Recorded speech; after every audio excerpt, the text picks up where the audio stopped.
WAYNEWOLFF. We're done boring you?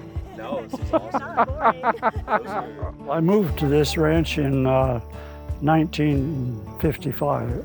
At that point in time, they were still running steam engines from Belle Fourche. They had diesels on the main line, but they'd come out to the Baroid plant twice a week and take 4 carloads of bentonite each time they come out.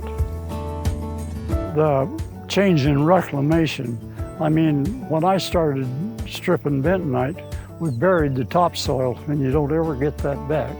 That's pretty stupid, but that's the way we did it. But now you save the topsoil and you spread it back when you're done, and you put enough condiments with it to make it better. And so the land is always better now than it was before. I can run more cows. I sell grass for a living, and I can put more on it, and that makes it work out. And if I don't put more on it, I'd leave a little bit more grass, and that just helps it for next year.